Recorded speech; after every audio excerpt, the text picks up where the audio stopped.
Welcome back to the Pet Zone podcast with Victoria, Christine, Kim, and Laura. Fueled by clippers, caffeine, and the kind of humor HR would not approve of. Now let's jump back into the conversation. Oh, I'm so happy. And I made this banana bread yesterday. I used way too many bananas. From your bruised bananas? I'm like, despite all these, I don't know. Maybe she came over to get some banana bread. I went to the grocery store and they have a pile of where they give away their free produce that's just about to spoil. Mm-hmm. And these crazy motherfuckers just put all the, like a whole bin of bananas, and they're fine. They're just a little brown. And you're like, bread! Yeah, I have turned into my dad. I love banana bread. Me too. It's so easy too. I was a teenager. My mom wanted me to make some banana bread because she had a migraine. And she goes, if I don't use those bananas, they're all going to go bad. And it was the first time I ever made banana bread. So I came in and asked her how many bananas I use. And she said 2. So I went in the kitchen and there's 2 bunches of bananas. Mm-hmm. Made perfect sense to me. It was banana mush. It weighed a ton. My mom was having a conniption fit. My father sat there, said it was the best banana bread, and he ate it, and you could tell he was choking on it, but he ate the whole thing. And my mom was yelling and screaming. He goes, this is the best banana bread I've ever had. Don't let your mom's just in a bad mood. And he was just not, and I was like almost on the verge of tears. And she's like, what made you put both bunches in? And I said, you said 2. You didn't clarify if it was 2 bananas or 2 bunches. Oh my God. Yeah, I did. I had 4 whole bananas. I just lost count. It's really crazy how much my grocery store, it will have one little brown spot and it's in the free pile. And you can't threaten me with a good time. When I see free, I am in it. I am on it like vomit. So they literally give it for free. They don't just discount it. Yeah, free. Oh, I'm going to go to your grocery store. Really happy about it. Getting those. It's citrus season is from, I mean, in California, I know citrus season is all the time, but pretty much. But like in places we right now it's because we have to worry about the frost. Mm-hmm. We get a real frost, but they'll if we get a cold season per se for California, you'll see the heat lamps put on in the fields. Well, there's the orchard warmers. I became acquainted with the orchard warmer when I started going to Burning Man, and it was just the coolest thing to me. The fact that its heat source is simply just garbage oil, your waste oil, your cooking oil, peanut oil, diesel oil, kerosene oil, it doesn't matter, freaking olive oil, any oil, you just put it in, it'll burn cleanly for hours depending on how high you put it. So when I came back out to the East Coast, I immediately bought one, but once I got a house. And they are just the greatest little invention, and it's just amazing how simplistic it is. And we live in such a modern time where equipment is smart and has AI intelligence and does all this bullshit. And this is just a bunch of metal, some knobs, some venting, and fire. And a fire. That's what's really, really, really rad. So I'm a big fan of them. When we were kids, when it was getting frosty or whatever in the winter, we had a lot more citrus groves than what we do now. Yeah. What's sad is we actually have an orange grove citrus park in order to save what's left. But I remember as a kid, we'd be driving by and my dad would drive us over into the hills where all the oranges were growing. So we could look at every few rows, the torches that were on to keep the groves warm. And for some reason, it was peaceful and calm for all of us. I don't know what it was about a good fire, whether it's in the fireplace or outside. I think that just as it doesn't matter how modern and how removed we get from our ancestry, fire is a natural phenomenon that we have all been enchanted by, brought together by. It's like every culture, ethnicity, religion, creed, holds a importance to fire. I mean, fire is amazing. I love fire.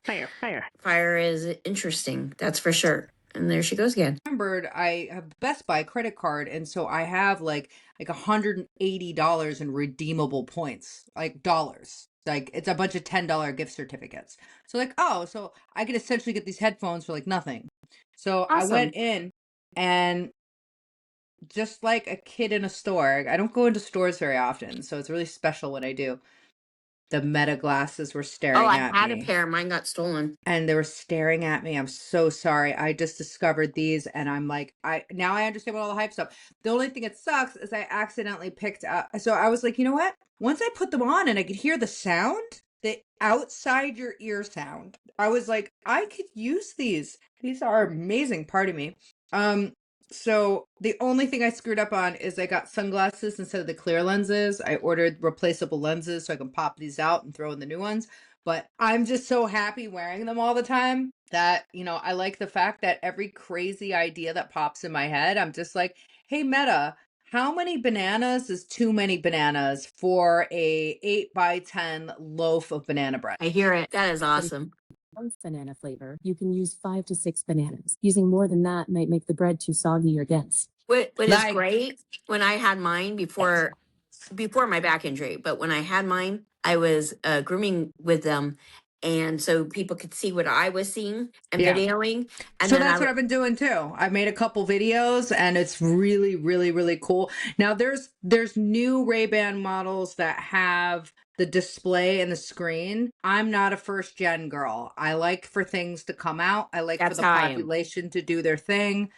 They're also like $799. And as much as I do like spoiling myself with technology, I'm also a chick that likes to find a good deal and wait it out. So these are on sale for $247. I had 180 in redeemable credits at Best Buy, and then I was able to do a equipment swap and get a credit for my case and my busted headphones. So like I ended up paying like $13.87 or some shit. So That's a I'm deal. very happy. I also am a person that even if it's something awful, I'm terrible at returning things. So when I realized these were not the glasses, and they were the sunglasses, I went online, was able to find the transition lenses so I can just swap them The out. translation lenses are the ones I had Yeah. before they got stolen. Here's something, because you go to a lot of trade shows. If you're ever interviewing someone, this is what Yeah. I learned. They pick up the sound with all the background sound. They pick up the person talking very clearly. They pick up a little bit of background sound, but I was pleasantly surprised because Yeah. you're a couple of feet away. You're figuring you're going to get a lot of more of the background sound than I Yeah. got. I was so pleased. And this was Yeah. a couple of years ago. This is like when they first came out. Yeah, you want to know what? It's one of those things I heard a lot about. I did not apply them to my life, and I assumed they were a scam. And just like, I just was not sold on it. And then I was just like, you know what? The second I got to go in a store and touch something and interact with it, I really forgot about how amazing the going in person shopping experience is, because we've gotten so used to, we see a video or we see an influencer or we see somebody showing something and that's how you interact. And then either 1 day to 3 weeks later, something you freaking ordered shows up on your doorstep and you either love it or hate it. And that's just the reality of how it is. So I really did appreciate that experience of just going to a store and trying something and be like, wow, this is They are awesome. They really are. I have a problem going into like Best Buy or anything like that because even though I'm not technologically inept, I love technology. I like to try to, learn new things, even though I never master them. Yeah.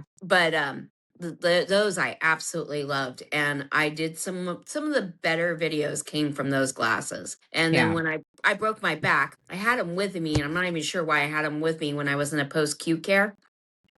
And someone in a post-acute care stole my glasses. So, yeah, I had so much.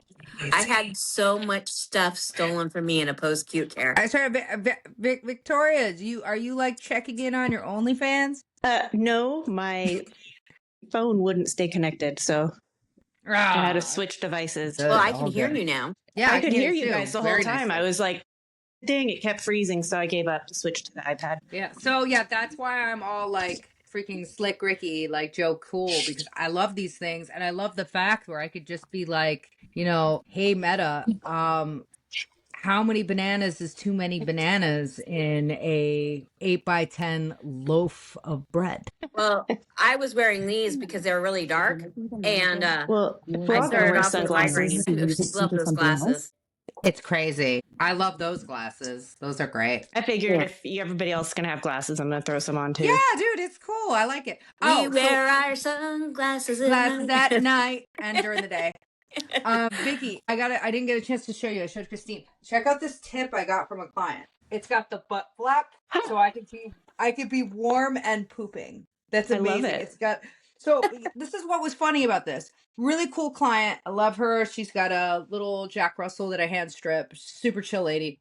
Oh no, she's gone again. She was wearing this fuzzy onesie. It was the first really cold day in New York. And she's like, "You like it? You want one?" I'm like, "Oh my God, yeah, I'll take one." So she comes down and she's got like 4. And she's like, "You want all of them?" I'm like, "No, man, I'm just robbing all that Christmas joy. There's 3 other people you could be happy." So I chose this one. And I gotta say, like, this is like made very well. It doesn't feel like me. I am so sensitive to material. If it snags my hands, I can't wear it. The second I feel something snagging, I'm fucking done. I'm gonna lose my shit. I can't sleep if something's snagging my feet or my hands. Sometimes I have to sleep in like an actual like cocoon. It's like an ADD cocoon if something snags my hands or feet. So this is just like I feel like a living plushie. Absolutely love the onesies like that. If the softer, the better. And the butt flap, man, I could be The warm butt flap and makes pooping. it. It would make my life a lot easier. I'm gonna be wearing this until fucking June. Like I just See, it's not cold enough here for us to wear those. Yeah, but you get like California cool, where it's I mean, it's getting down into the 40s at night. I know, but it's going from 90 to 40, so it's a little bipolar. Listen, I absolutely love desert climate. I love I'm flying out to Arizona this week. Unfortunately, due to my friend's passing, I'm going to his services. But what I love about this time of year in a desert climate is it's like 60, 70 during the day and it's like 40 at night. And it's a really, you feel that transition because there's not a lot of daylight right now. Like that kicks in at like, you have ideal temps from like 8, 9 to like 3:30. And by 3:30, you start feeling the drop. And it's really, really cool. Yeah, I just, I obviously like, I'm obviously there for my friend's services, but also I'm just gonna, go off in the wilderness and fuck off in my own head for a little bit. Like it's surrounded by hiking and a place that was really special to him. So everybody handles their grief and their shit. I really like being like in the desert and in the mountains and in the woods. So that's where I'm gonna go. Yeah, I'm sorry about your friend. Yeah, it's so difficult with this. I've always been like, when it comes to, I'm like a rock solid freaking person. Like when people pass, tragedy hits, I'm like a good support system. Just naturally have always been like, I gotta be strong for my friends. I'm gonna fall apart at home. I'm gonna be strong for my friends. Man, when you lose like a childhood friend, it's like you've lost a piece of your body. And it's, I guess, you're gonna make me I've cry. lost a lot of friends. I've lost a lot of friends that like I grew up with, but like I wasn't like, they weren't like a fingerprint. They weren't like a body appendage to me. I was sad. I grieved their losses, but yeah, this one, holy shit. It's why are you trying to make me cry? It sucks. It's the first time it's been like this. This is this like I had like, another friend years ago, and this is actually why like I learned how to play the violin, and I went to Burning Man to honor him. And did all these random acts of kindness, and he was like my first really, really close friend that passed, but we just hadn't grown up, so I just hadn't. Oh, it's so annoying. My husband's texting me, and it came up on the freaking laptop. So it's okay. We're gonna put on Do Not Disturb. So it's Really? It's just an unexplainable feeling to me, and since I think this happened the day after Thanksgiving, so it's been since then I've been on autopilot. at work. The dogs, oh my God, thank God. I'm so grateful that I do what I do, because it's just like, I've just had days where I've just been like, crap, I'm normally take an hour to groom, and it's taking me an hour and a half, 2 hours to do what I do in an hour. And the dogs are just like, you're fucked up. I see you're fucked up. I'm not gonna be fucked up because you're fucked up. Okay, so come here. You can dry my face. I still fucking hate it when you do this. They do. You know, so it's what's so magical. Oh God, I gotta take these off. So it's that was quick. It's what I really, really like about the kind of work we do, is that these animals, they know us. And I sometimes I take that thought for granted when we're falling apart, that shit, they hold us up. They really do. They do. Did I ever tell you about my best friend Mary? I know Chris knows all about Mary. Yeah, I was starting to get, like she was talking, I was starting to get choked up. Her birthday's coming up, so it's always a little You want to know what? I think you and I talked about it a lot. What year? Oh, 2013, I believe. It's been a minute, but I want to say you and I talked about this. I think when 2013, 14. In 2014, I had my friend Todd pass tragically, and I was grieving pretty publicly. And I think you had reached out to me. I think it's kind of how we got connected. Yeah, when you lose close friends, I mean, in fact, it's come up in therapy a few times, and my therapist is like, it sounds like she was your soulmate. And I said, 100%, nothing romantic or anything like that. But so she had a lot of health problems from when she was a kid. She had juvenile diabetes, but it never stopped her. She never stopped being this amazing, kind person who would also kick your ass if you fucked with people she loved. She was this beautiful Italian woman who didn't fuck around, but was so kind. And she ended up having an allergic reaction to medicine for an antibiotic, and had every complication from there, and just lived in extreme pain. And then, I mean, she did everything. And because, she had tattoos and dreadlocks, and people judged her like, oh, you're on all these medications. And she's like, not by choice. Yeah. And she was also a diabetic too, right? Yeah, type 1. She's a juvenile diabetic. And she was 29. I'll never forget that day. I was grooming her dog, and she had a lump in her neck. She had a blood clot. They went in, they did the surgery to remove it. We have this picture, her whole family plus me. I was always the bonus kid. And they were like, look, we're going to keep her in a medically induced coma, let her body heal. And I went home and I told someone, I was like, I don't think she's going to wake up.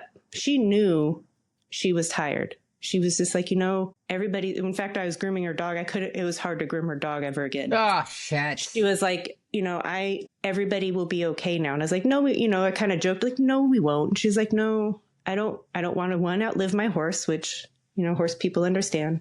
I know, Kylo, I'm okay.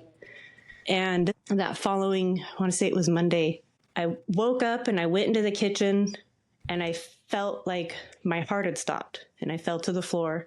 Everything went black. And then I kind of came to, and I was like, well, you start like, well, that was weird. Maybe I passed out or something. I don't know. So then went about my business, and then it happened again, but not as painful. And then I got the text message. The times that I had that was the first time her heart stopped, and the second time was when she passed. I didn't know she had passed by the time I made it to the hospital. But there's always been a piece of me that she just took with her, which that's okay. Because if that means I'm there with her, she's still here with me. I feel like you literally just took the words out of my mouth. She was, my soul. She took part of me with her. Yeah. I literally feel like you took the words out of my mouth. I wanted to write something. I had to do something with these feelings, and I started writing, and I was like, you know what, let me write what I want to say at the funeral if I'm given the privilege to speak. So I wrote down this whole thing, and I mean, like I wrote this and tweaked it for like literally 10 days, and just crying every single day. And it's I'm not gonna feel normal until I say goodbye. No. I'm not going to feel, I know I'm not going to heal very quickly from this, at all. Like this sucks. This really, really sucks. The world really, really lost a very beautiful human being. And, he he has a little girl that's going to be born in a couple of months. Oh So no. yeah, it just sucks, and it's just like his girlfriend, I know her very, very well, so we've been in contact talking about this, and I feel really protective of this little baby that I haven't even met yet, and it's just, yeah, it's just the whole situation sucks. Sorry to bum out everybody No, watching it's this part and of listening to life. this, But you know what I actually found a lot through my grief was a huge support in our community. Hold on. okay, at least clients are calling.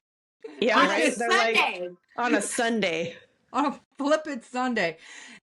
Grief is an interesting teacher. Grief is a freaking interesting teacher, but a best way to really just kind of think about it is, I, I didn't interact with this friend on a daily basis, but we have been in each other's lives like pretty consistently for about 30 years. Yeah. So I don't know. I just felt like I felt like I lost like my map to my childhood. Oh And my God, I was just talking about this to somebody. I was like, she was one of the last connections to my childhood. I don't have siblings. yeah, I mean, it's like It's weird. and again, I've always been so strong navigating grief. I have an understanding. People get sick, people pass away, tragedy happens. This has been such a horrible and hard thing to navigate. And it's weird because when I talk to my people that I grew up with, listen, when I was in my 20s and I was in my 30s, I had my tribe of people I handpicked from my town that I loved. But I never looked back at my high school years, my junior high school years, my elementary years. Like these people that I knew, this was a time in my life, and it's been so irrelevant for so long that I just never really thought that time in my life would ever matter. Now I'm 42. I'm like, the holy shit, how much this shapes you and how much it just robs your identity when you lose people from these parts of your life. It's almost a compass and a connection. Or I also found, recently with other things coming up in life, I'm like, there's so many people who don't know the history of some of these, traumas or events of my life because they weren't there for it. It's not their fault, doesn't make it less, but it's weird. Like I almost wanted to call my ex-husband because I'm like, hell, he's known me since I was 21. Yeah. So he get it. Yeah. No, the saying of, it's a privilege to grow old. Yeah. And the mighty die young. As every, as we slide up on this conveyor belt of every decade, and you reach this point where it's just like, is it better to make it to the end because you have to watch everyone else die? Yeah. And when you get to your end, who's gonna be there for you? Yeah. And it's just, I had said at my wedding that I said this at my wedding, and I said this at my 40th birthday party. I'm sorry, 38th birthday party. Maybe it was 39th. Maybe it was, it was 39th. They're all blending together. So at both of those events, I addressed the crowd of people, and they say if you can still fill a room at this stage of life, that you've done good harboring your friendships and relationships. And I believe that's so to be true to this day, that I especially after the 2016-11 COVID, whatever, if you can have a room of people being like, holy shit, you're a good person, you're doing good. Right. And this kid was like the kind of kid that, like, I would be surprised if there isn't a person on a continent that hasn't heard of him. Like, he was just like the wind man. And his name was his nickname was Waters, and which was really special. And it's so much like him to have that kind of name, because it's exactly what he liked. He literally just went everywhere. He belongs to everyone. Oh, and he sounds like Mary. I bet you they're hanging out right now. They're watching us and they're like, look at these assholes. Look at these assholes. Like, good thing they're making a big deal of us. And Mary's like, that's right, bitch. Keep talking about me. Keep me relevant. That's Mary right now.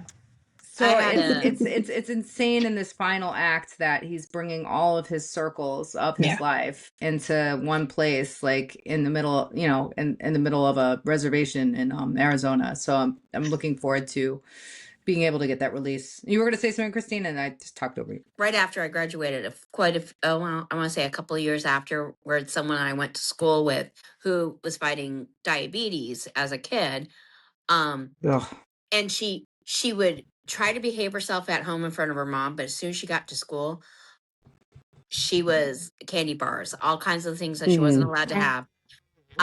She wasn't, I forgot the reason why she wasn't allowed to wear heels, but she would hide heels in her locker and wear the heels. I mean, she was just a rebel. And it was a couple years after we graduated, and she moved out of state and we lost contact.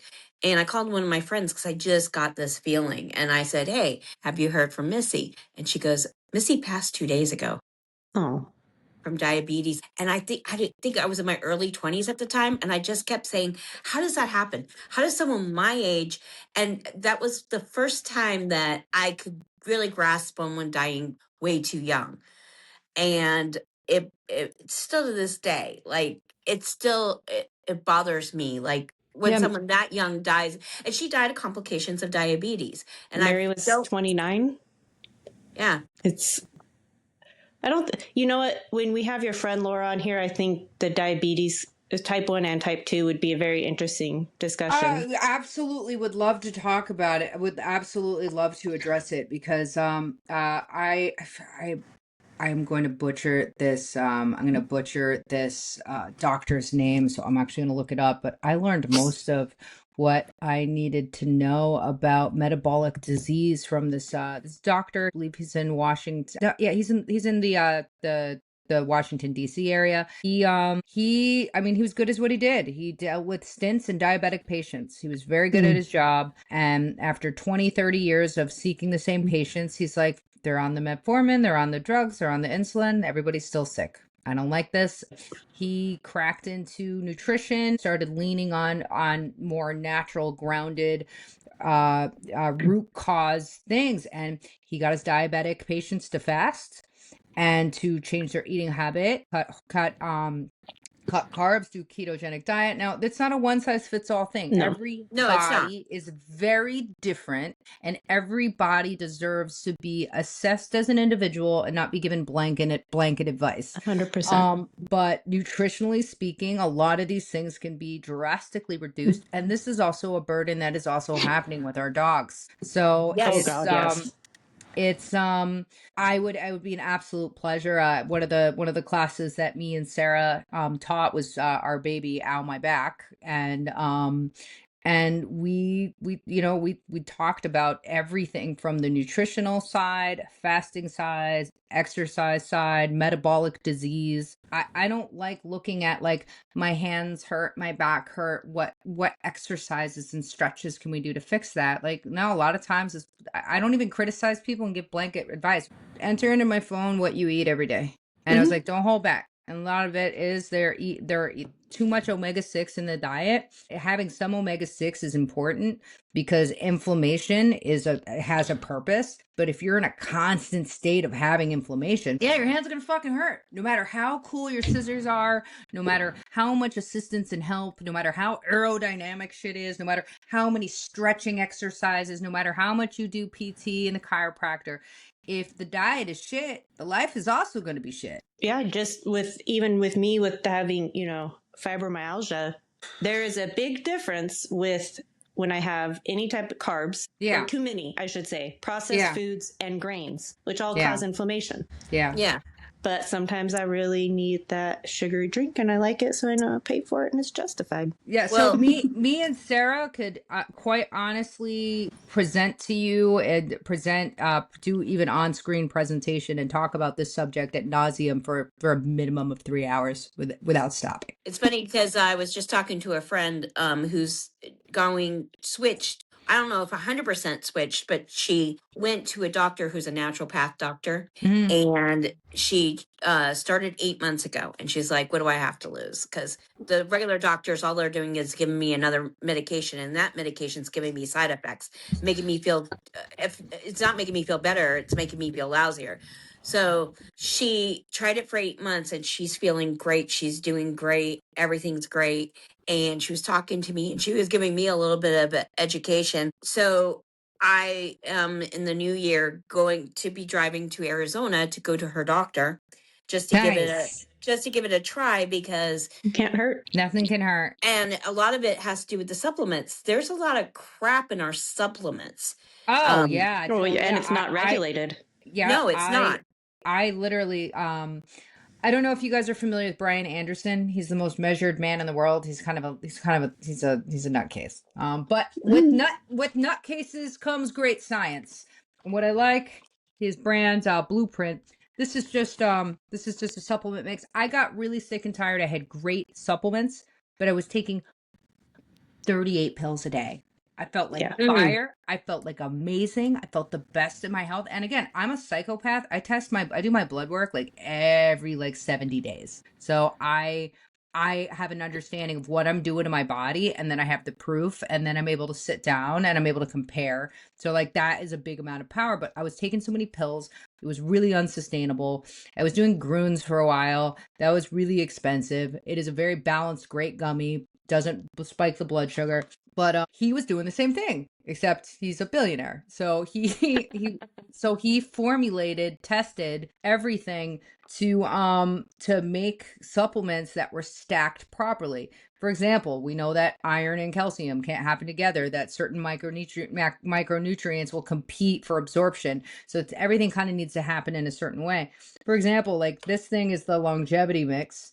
I'm not being paid. If you want to sponsor me, Brian, and you want to give me money, that's dope. But I still use your shit, and I think it's a bomb. I feel amazing, and I'm super grateful for you. That's my shameless plug. So this one basically vitamin C as ascorbic acid, calcium from CAAKG, magnesium in the magnesium citrate form, creatine as the monohydrate, calcium alpha ketoglutamate CAAKG, taurine, glycerine, L-lysine, glucosamine sulfate, L-glutathione, L-theanine, and sodium hydrogenate. And so You did that very well. You sound Thank like you're reading one of my horse's supplements. It's like everything she gets. Yeah, but she pronounced everything. Like for me, I'll start off and I'll go blah, blah, blah, whatever. It's a long word. I'm pretty sure there's going to be a biology major or someone that's just a hair more expertise than me. They'll be like, you did all right, but you really butchered L-lysine. But so what I like is the creatine. It helps with your muscle strength. All the things are really strategically balanced. And again, with the quest of being able to deal with estrogen dipping, thyroid producing high hormone dipping, and dealing with attention deficit disorder and not wanting to take medication, I have to tune into this shit. I need to understand my body. So I've been really pleased with the supplements. Just from monitoring my blood work. So I was diagnosed with, like most women, having a ferritin issue and being fine on iron and bad on ferritin. And then I also have an anticoagulant issue, low protein S, which when the body produces clots, it doesn't know how to turn them off. So I monitor my blood really frequently. I really struggled with the ferritin just based out of lack of education. And, my doctors, God bless them, they're like, oh yeah, just take iron, you're going to be fine. There was no education beyond the dictation of the taking basics. The iron. Exactly. And as an example of that, when someone says you're malnourished, you think of someone skin and bones. That's not the case. Extended belly and flies flying all over your face. If you go by for just $1 a day. I'll never forget this. When the doctor first told me that I'm malnourished, I stood up and went, what? Are you sure? I think I'm nourished just fine. And he goes, no, your blood work, you're malnourished. You're missing a lot of vitamins. You're missing a lot of things. Yeah. And he goes, malnourished 100%. Does not mean what you think it means. It means that your body. I was considered skinny fat. I was skinny fat, and it happens to. I'm Mexican, but I'm also Korean as well. I am the hardest working. When I was born, I was the hardest working baby to ever freaking come out the vagina. But the it's very common for this to happen. You think you're petite, you think you're fine, and nope. There is Nope. something, you can have metabolic trash blood work and have these issues. And so I started looking more into this. I was like, okay, iron's fine. Iron's not the problem. It's ferritin. I'm not storing. Checked copper, checked everything else. Everything else was normal. So then I started, integrating ChatGPT with a lot of my research, and I started looking into, the things that complement these things. All right, so calcium, coffee, magnesium, needs to stay away. I need to take iron in the first thing in the morning. I take iron bisglycinate. I take it at like 6, 7 o'clock in the morning, and then nothing is, and then I have a mandarin with it. So I have a mandarin. Because vitamin C is like its connecting thing to make it work. And a couple hours later, that's when I'll have my fat soluble vitamins. That's when I'll have dairy. That's when I'll have all that bullshit later. And I do 50 milligrams a day, every other day. Now I want to break it down stupid style. 5 weeks ago, my ferritin was at 16. Hair wasn't falling out, but my thyroid shut down. It was completely suppressed, and I was not menstruating. And I was terrified because I was like, what the fuck? Is this the change? Is it finally, is it over? Is it curtains for me? So I, again, like my doctor, God bless her. It's not her. It's just she's trained to, this is the problem. This is the cure. Okay. We're going to do an infusion. We're going to do this. We're going to do that. I'm like, what's wrong with my body that why it's not is it happening? So I just what's missing? Exactly. So I just doubled up the iron, but then during the day, so every other day, 50 not 50 gallons, 50 milligrams of iron, bisglycinate. And then in the afternoon, after all the dairy shit's out of the way, that's when I eat all my heme iron. I do beef liver supplements. I tried eating beef liver, and unless it's mixed with my ground beef, I can't fucks with it. I've tried soaking it in milk. I tried freaking baptizing it with every fucking salt, every fucking seasoning. It's just not for me. So I got the supplement, ancestral supplement, beef liver. I take 6 of those, and then I'll eat sardines. It's gross, but it is what it is. I've learned how to love them. Sardines, anchovies, high in heme iron. Nuts will block your absorption of these things. So you have to just kind of do all this research. I eat about 253 to 300 grams of ground beef a day. And it matters where you're getting your ground beef. If you're getting ground beef Absolutely on that. at Walmart or at the grocery store and it's on sale and you don't fucking know, they'll feed, if they're feeding, it says grass fed, it doesn't mean grass finished. So if they're being fed lots of corn, GMO, soy corn, then they are going to be metabolically sick. And then you're eating a metabolically sick animal, and you are also going to be sick. Not only that, they treat the meat to keep that red color, which is, by the way, not natural. No. They bleach it. Now, I'm not sure exactly how they bleach it, but I know a few people that have worked in like grocery stores, and they were butchers, and that's what they did, and they say it's bleached. They did not shop at their own stores. They went to privately owned butchers. And they recommended I buy a half a cow a year, and then I supplement everything else with my deer. And by half a cow a deer, that way it locks me in at the rate that I need. I use Dirty Dog Farms. The marketing is obviously adorable. And they sold me that when I bought the cow, they shipped me a fucking freezer. I thought it was a lie. Nice. And they actually give you a freezer because that's an investment in you being a customer. I thought it was genius. I appreciated about it. So it was amazing. And they don't do hanging, like the weight isn't hanging weight. It's after it's been processed and butchered. So it's really honest. Really? And I'm really, really, really pleased. Granted, it is an investment. You're paying, between, anywhere between $200 and $2,500 for like a half a cow. But if you go in with people, do a full cow, you can get more savings. And now, you put do they ship all over? They ship all over. Dirty Dog Farms. I'll put that in the comments, and we'll put it down below. Not affiliated, not getting anything. We need some sponsors on this show. Dirty Dog Farms. Don't do me dirty. Well, is it kosher? Is it kosher?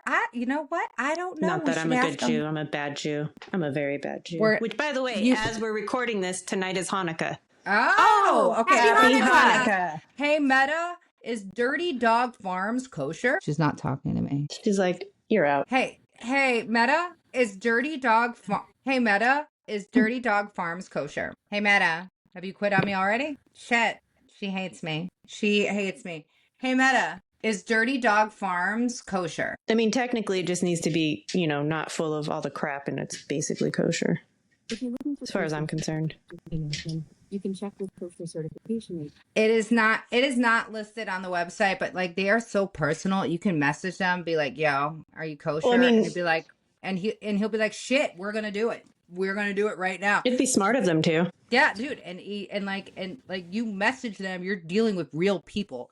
You're not dealing with bots. You're not dealing with anything. So it's definitely, I'm very, very happy. But like, so in a matter of 6 weeks, circle back how we got here. In a matter of 5-6 weeks, I went from like almost a 14 in ferritin to 40. Nice. And I did that with supplements, no infusion, no drugs, no anything. And so that's how I manage my health. That's how I'm a steward of my health. And I've had health insurance for the past 3 years, so I've been able to get all the testing and stuff that I wanted to do. But I found my doctors frustrated with me because they're like, hey, you got this low protein nesting. We can put you on blood thinners. They'll thin your blood and that'll be fine. I'm like, cool. So what happens when I don't have health insurance? And then the price of this goes up to $50,000. And the only way I could get access to my meds is vote for people I don't like. That's scary. That's control. That's how they control populations, because they got them by the short and curlies with drugs and medicine and healthcare. So like, I think, and it's not always political. It owns you. So I made it a point. Healthcare shouldn't be political, but It the shouldn't. politicians and everybody like to make it that way. The past 12 years, like when healthcare became inaccessible to regular people. Before it was inaccessible to those with pre-existing conditions. And otherwise health insurance was a couple $100 a month in the early 2000s.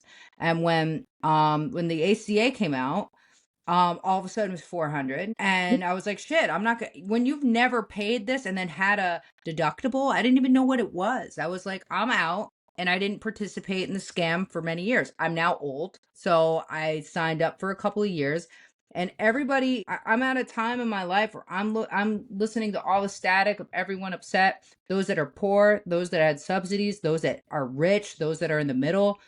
I feel for every single person complaining right now, because people shouldn't have to make these types of decisions about their health. Our food system is poisoning us. And then the healthcare system, it's not healthcare. It's a business. It's a healthcare business model. It's a healthcare business model designed to work with food companies saying, cool, you make them sick with this. We're going to make sure to treat them with that. And then they're going to come back to this. And then the lobbyists are going to go get everybody to say, do this. And they're going to pass the laws for it. And it's just, And again, I don't let one political party own this. This is both of them. This is all of them. I don't give anyone a pass. They have all been sitting on their hands because we fund this they get different healthcare that we fund for them. And it's just like, I was willing to put up with this in my teens, my 20s, like even my 30s. At this stage of the game, it's like, so what's going to happen when we break and this bubble bursts? Like, are you guys just going to blast off to freaking Mars and just kind of just say, good luck, and we'll have to repopulate and build the earth? The lizard Illuminati is going to finish sucking up all the adrenochrome, take it all over. They're going to take off their meat sacks and they're just going to rule the universe, and they're going to get their spaceships from the center of the earth, and they're going to go back to wherever they came from, and they're going to be done with us. That's my conspiracy. Well, so can we just fuck off and enjoy our lives at this point? Might as well. What else do you have to lose? I know, man. I call the caves. I will be in the caves. But yeah, listen, it's wrong, man. It's really wrong. And I know this is actually like a pretty good topic because a lot of people, this has been something that's been posted about a lot. People are asking a lot, like, what do you do with their healthcare? A lot of us are self-employed. And what I decided to do was to take, I had Cadillac health insurance, no deductible. I made an investment for this for 3 years, and I watched it go from, 2 people $1,000 a month to $1,200 a month, and now it's going up to 16. Yeah, I'm that's where I think I'm we are not at. even entertaining that. I'm healthy. I don't need to go to the doctor that often, and everything under it is also bullshit. So Yeah. so I started looking at a couple different options, and if I take my $1,200 a month that I committed to, that I've been doing for the past 12 months, and I put that in a savings account, then that is a substantial amount of money. For every year I don't have an accident, that adds up. And then get some catastrophic insurance to cover the emergencies. And I will lose my HSA account because you can't continue to contribute it without an insurance fund, which is stupid, but I digress.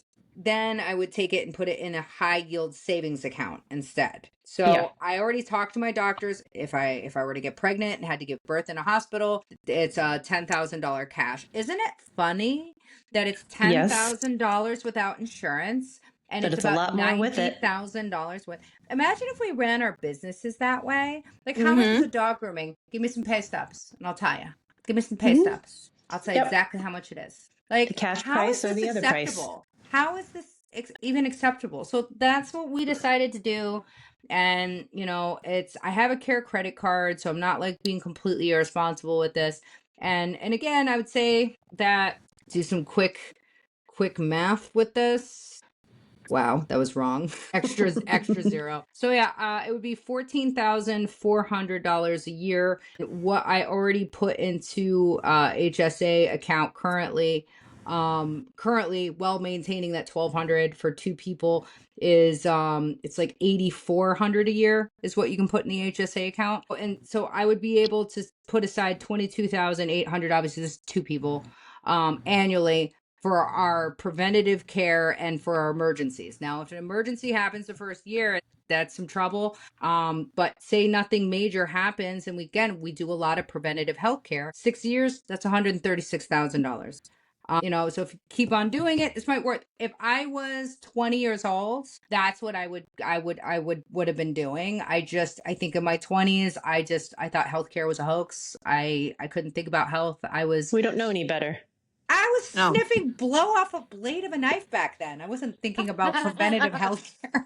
Blade of the knife, back of the toilet, wherever it may be. Yep. So it's a mess, and I'm reading a lot of the comments of like people in the zone, just friends, family, the self-employed, and man, it's messed up. It's messed up. Yeah. And when people get mad, they like to come from a place of political blaming, and it's just like I'm the kind of person like literally fuck all of them.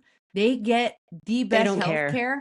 They don't care. They're all friends and they all hang out and party together.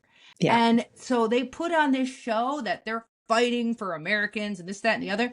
No, it's all bullshit. They're all friends. Yep. All hang out. I used to bartend in DC. I can swear by this. They are all friends. Yep. They don't care. They're just there to keep their jobs.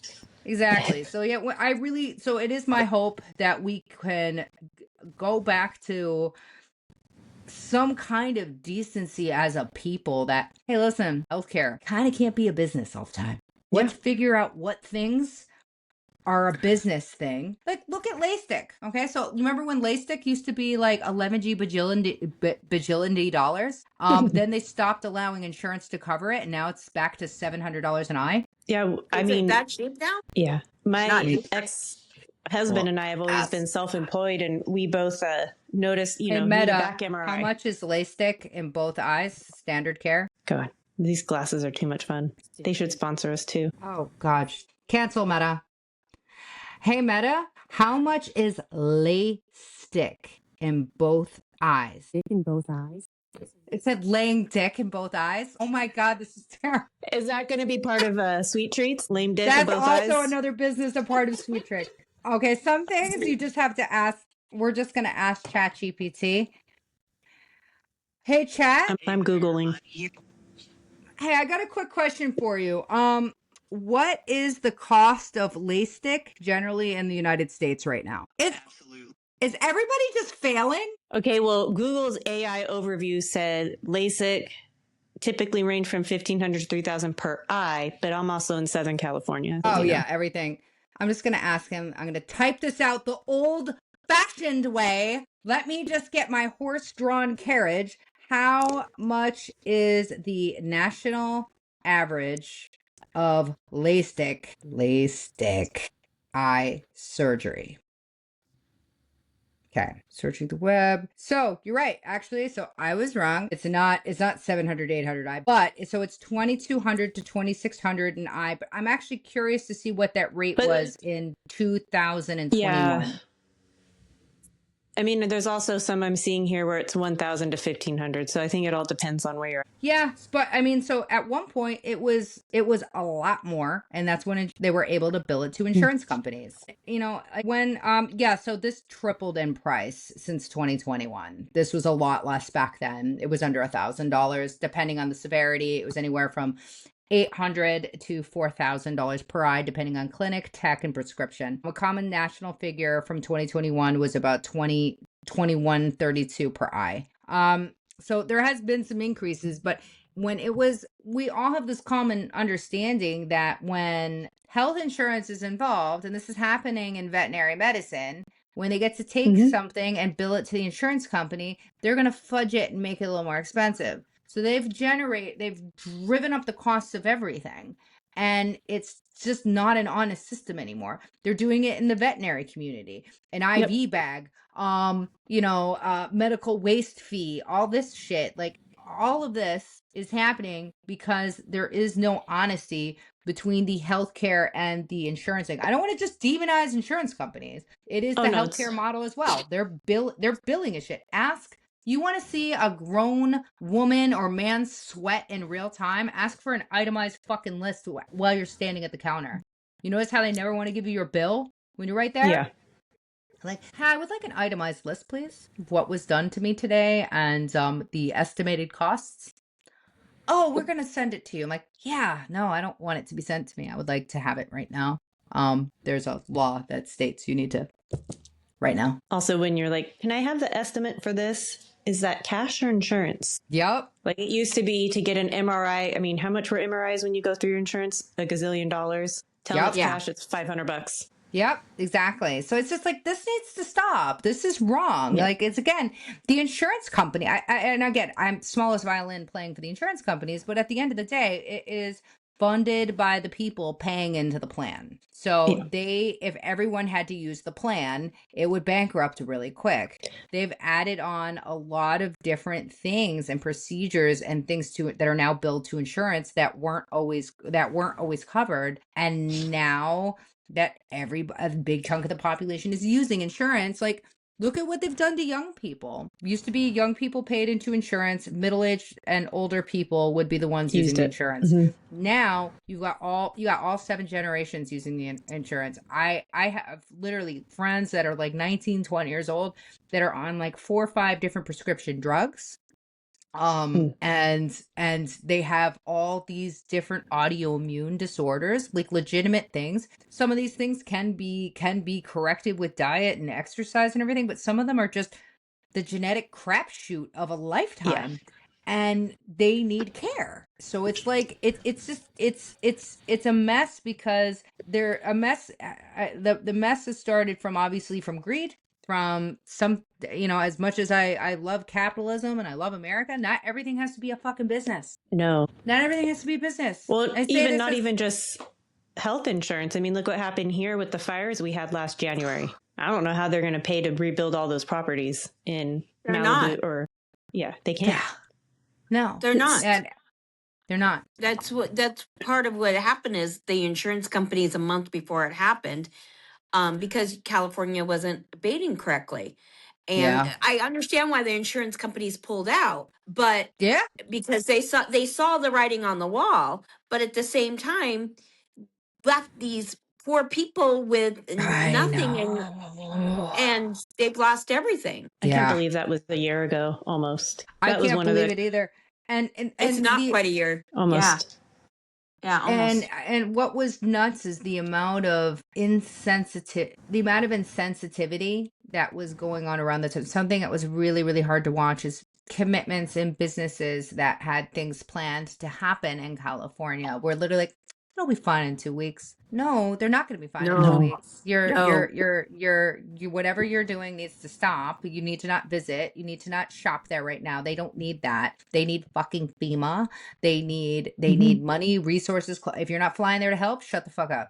The economy doesn't need boosting. It is flat lines. Like people need like human support right now. And it was a really difficult time to watch because I feel like, I say this as a New Yorker as well, I feel like middle America, northern, whether it be the entire middle from base to bottom, Chunk. and anytime New York is suffering, anytime Chicago is suffering, and anytime California is suffering, it's like before we are people, we are our politics. Before our feelings are considered, and before our emotions are considered, before the loss, it's wow. Well, look at your leadership. Look at what you did to this. Look what happened with that. It's just like it's sad that it's like the knee-jerk reaction of things, and it's sad. New York could freaking collapse tomorrow, and people were like, "Well, look at your mayor." So Or they'll be like, "Oh, those people all have money; they'll be fine." No. Yeah, Oh, and not all again, of them did. I always hate it. Like I always hate being the cheerleader of the wealthy and the rich, but like honestly, they are people, and what they do with their money feeds an entire ecosystem that's so fucking delicate. And if they ever decide that, shit, we can't, December, which is a topic of our discussion for today, I got a is post even up on it. Yep, is when things aren't doing good, people redirect their money, and that's exactly what a lot of people nationwide are feeling right now. It's not even just the rich, but the upper middle class, the middle class. The trickle down.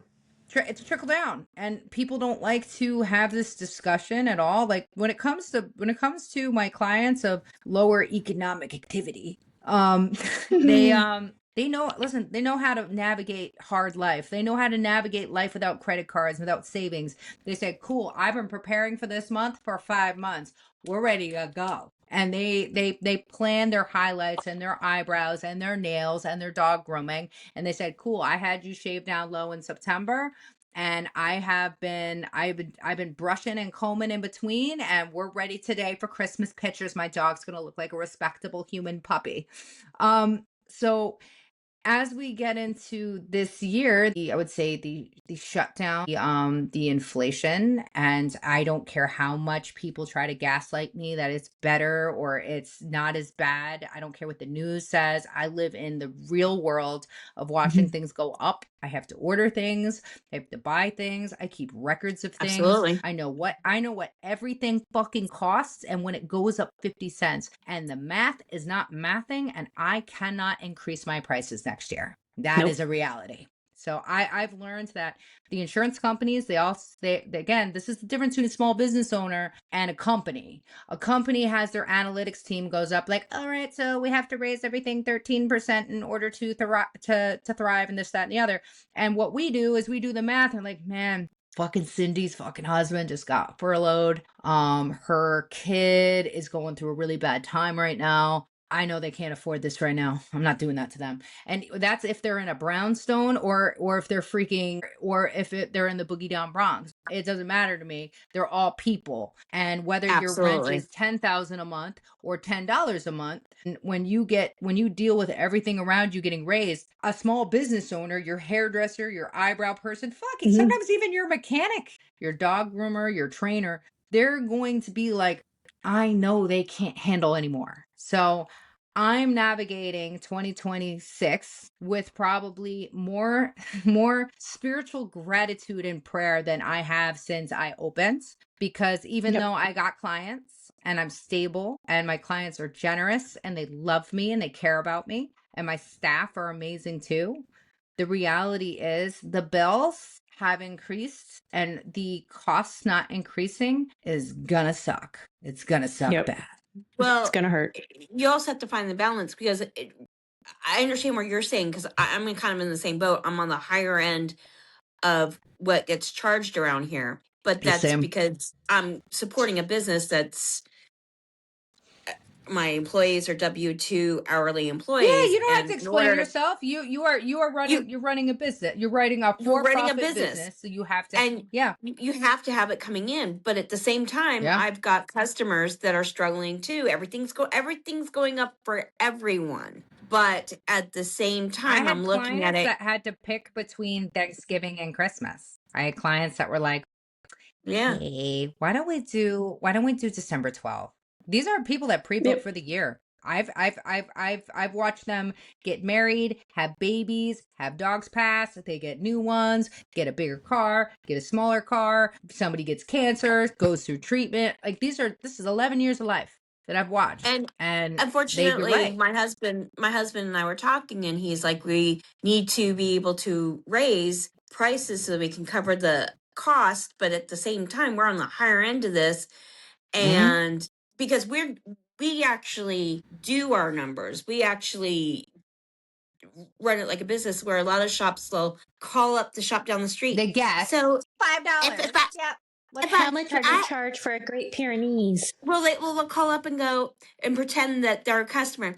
Hi, I have a little Maltese and a Shih Tzu and a Golden Retriever. How much for each for a haircut and the Golden Retriever for a bath? And then you Yeah. give them the price, and then they're like undercutting you because they're Dude, not. I'm And then they're so glad I'm like tight with my tribe of people. I'll be like, yo, bitch, what the fuck you doing this year? What are you Yeah. I'm like, charging? Because well, it's then, bad. I'll see them on the Facebook groups. Those shops that are just, what's funny? They think we don't know it's them. They come up on call or ID as Fluffy Butts grooming down the street, and I'm like, Fluffy Yeah. Butt, I know it's you. And Yeah. no, But when they It's rough. call up, and you see them on the Facebook groups going, I don't understand. We're really busy, but we're not making any money because you're not charging enough. But I Yeah. understand, because your customers come in and they have real life problems. But Yeah. so does No, so so does your business. I'm higher on the end, and I also have a separate surcharge because New York had a couple of things. We had a congestion tax thing roll up that really screwed things up in New York City. And as a commercial vehicle, I pay $27.90 every time I go in and out of the zone. Sometimes I pay this Oh, like yeah. times 3-4 times in a row. So I charge a $30 fuel toll and fee charge. That's separate from the grooming. And Well, you instead have of to. doing a price increase, that's what I did. So grooms have stayed the same price. And because again, I being a smart businesswoman is knowing your numbers. And it's extremely important. Yes. You know your numbers, you know what's going in and knowing going out. But it's also what's important about being a smart business owner is not letting too many years fly without a price increase or communication. That's why I did the surcharges instead of the groom price increase. But also what's important is knowing your market and knowing where the Mhm. market's been exhausted. You can't. Absolutely can't. Yep. I would lose if I do a price increase, I will lose after running analytics, I'd lose probably about 30%.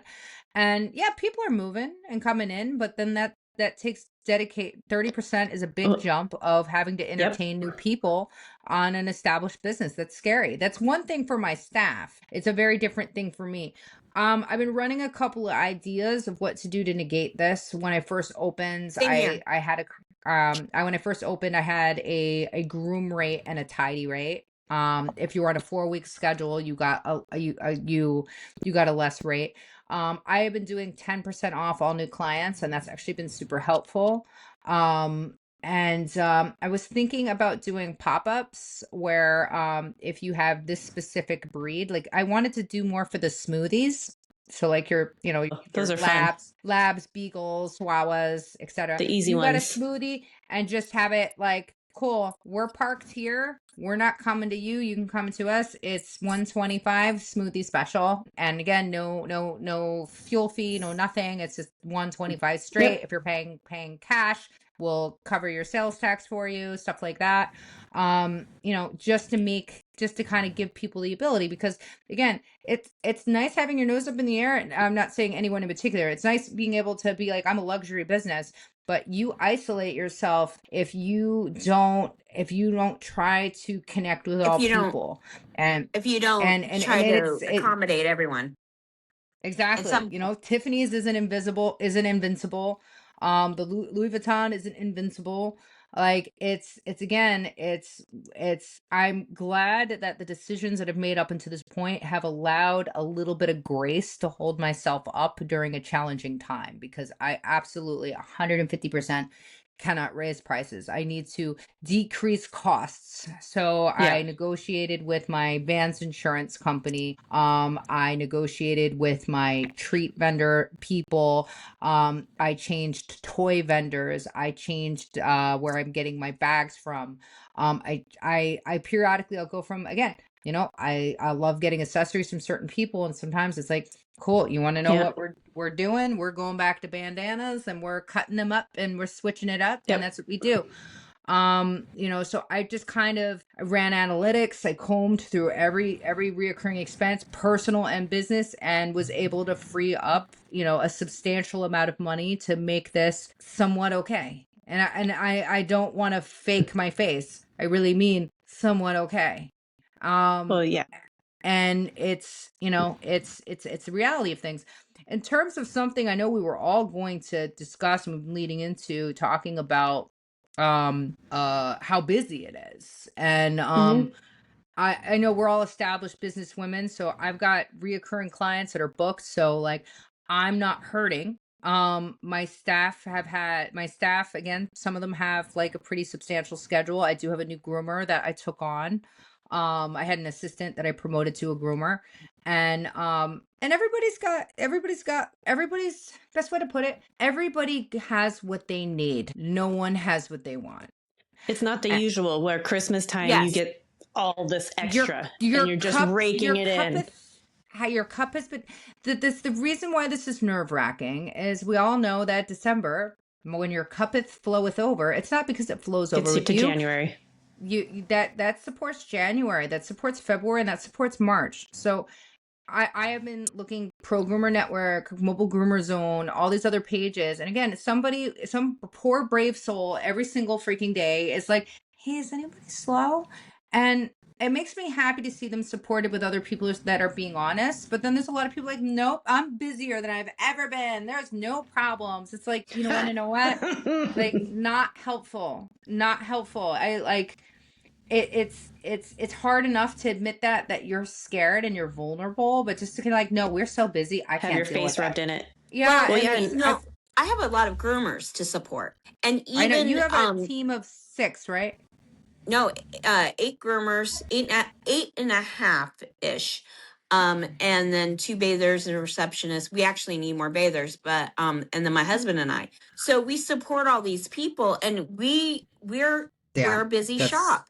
But even for this, we're staying okay. And Christmas is a little bit busier, but is not like it has been in the years past. So it's not going, like, I'm even concerned, even though we're doing okay, I'm even concerned what January and February are going to look, because we take that Mhm. extra money to tie it over.